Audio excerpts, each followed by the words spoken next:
Locked on College Football, Spencer McLaughlin. Spencer, it is entertaining.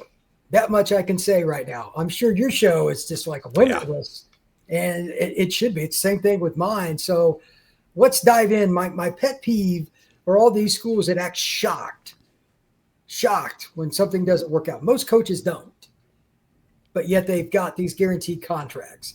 I say it's okay for a 5 or 6 year deal. 10-year deals are pretty dumb. By and large, somebody's just got to put their fist down and say no. What's your take on the long-term contract right out of the gate? Well, I think it's heads I win, tails you lose from the head coach's standpoint that's looking for that sort of deal, because he goes to a school, whoever it is, and says, hey, I'm going to get this deal from somebody.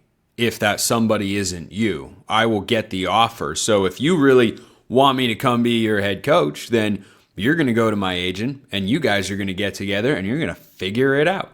You're going to figure out what the numbers are and how long it'll be. And that's what'll happen. And what I have noticed across college athletics at the highest level for a long time, Brian, when these searches come up, is I think agents have just reestablished the standard time and again over the years. And they have just run circles around athletic departments that are paranoid to an extent that if they don't get this coach, they won't be able to find a good one who is available at a more reasonable price. And look, if you think about it in the context of Major League Baseball free agency, for instance, that there needs to be a line, but it just seems like with coaches, there isn't, because it is such an important hire, But if you look at a contract like Juan Soto with the Mets, a historic amount of money, it's for such a long time. But even then, as good as Juan Soto is, you kind of go, is that worth that much money? Perfect example from my beloved Seattle Mariners many years ago. They signed Robinson Cano from the Yankees when he was a free agent. I remember exactly where I was. I could go show you the spot in my high school where I stood when I first got that news. But when that happened, even in that moment, for a franchise that I've been a fan of my whole life, that has been starved for winning and contending, there was nothing. And then all of a sudden there was Robinson Cano. Even with all of that, when they hadn't been to the playoffs in over a decade, my first reaction was, oh my gosh, this is incredible. Can't believe they got a superstar. Second reaction was 10 years, a long time. 10 years, he was 31 at the time. And by the way, he played out, I think, 6 years of that contract, 5, maybe 6. So yeah, when it comes to these coaching situations, I view it the same way. A coach might be desirable. A coach might be someone you want. But like you said, they're akin to restaurants. Most of them don't work out, and then you just get stuck with a Jimbo Fisher contract. And Mike Elko's been a home run. But even for Texas A&M, do you realize the financial peril? I'm speaking to the audience here because I know you understand this, Brian. Do you realize the financial peril Texas A&M would be in if Mike Elko weren't working out right now? Do you know how much money they would be down? It's a lot. They're still paying Jimbo. And I know it seems like these places have an unlimited amount of money and, there's all this. I'm telling you, it is not as much as you would think.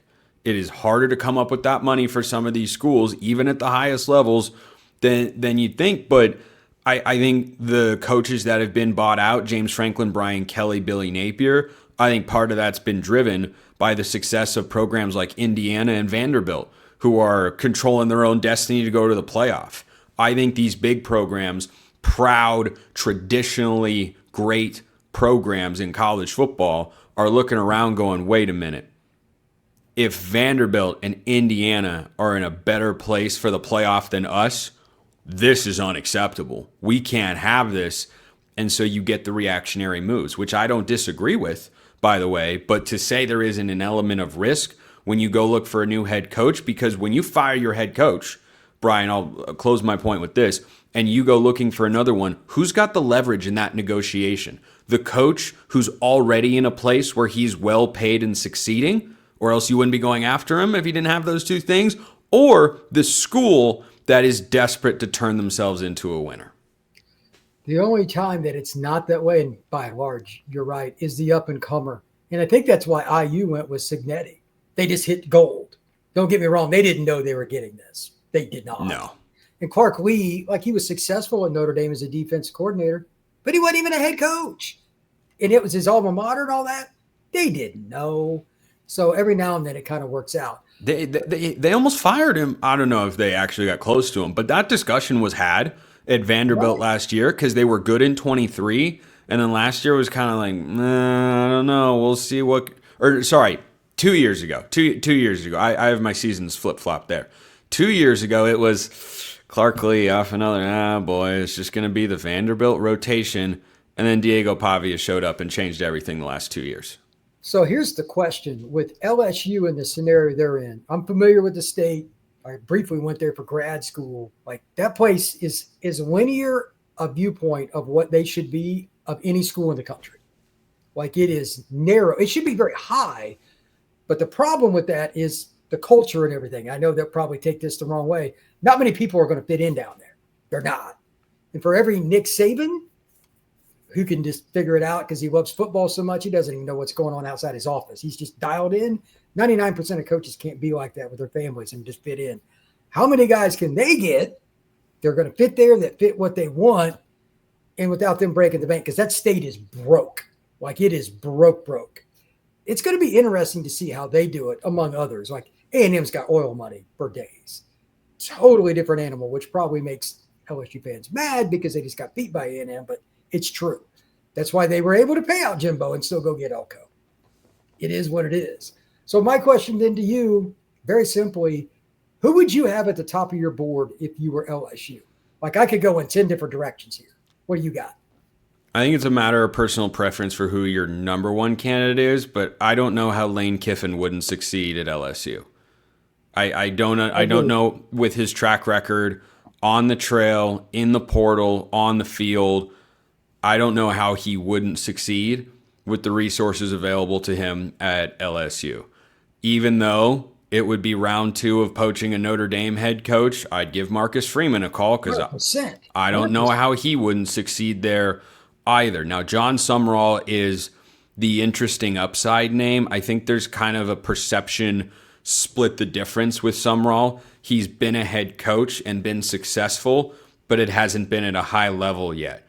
So what's a greater risk perceptionally for a fan base? Hiring a coach from the group of 5? Billy Napier didn't work out very well. Kurt Signetti going incredibly well. Or a first-time head coach who's a former coordinator. Oregon with Dan Lanning obviously struck gold in that particular scenario. Or Kirby Smart hadn't been a head coach, I don't believe, until he got hired to Georgia. It's going very well. So I think there isn't a right or wrong way. Like I understand the apprehension because of the pride of Southern football over the years to hiring someone that's coming from a lower level. But I've seen football at a lot of different levels. You're either a good ball coach or you're not. You can either make it the next a coordinate. For every example, I just listed a couple. For every example of a coordinator that hasn't been a head coach working out, there's one that didn't. And for every example of a G5 head coach not working out, there's one that did.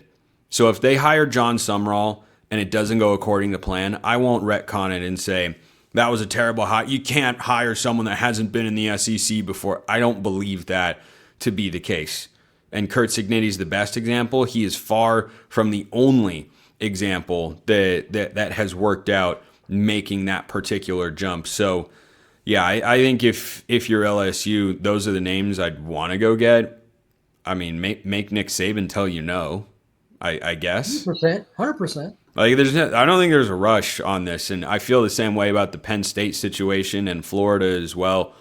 I know there will be plenty of discussion about got to get a guy in that can get himself established and get ready for the transfer portal class. Like, are you hiring a head coach for 2026? Or are you hiring a head coach for the next 5 years of your program? Like, take your time, get it right, worry about 2026 in a moderate fashion.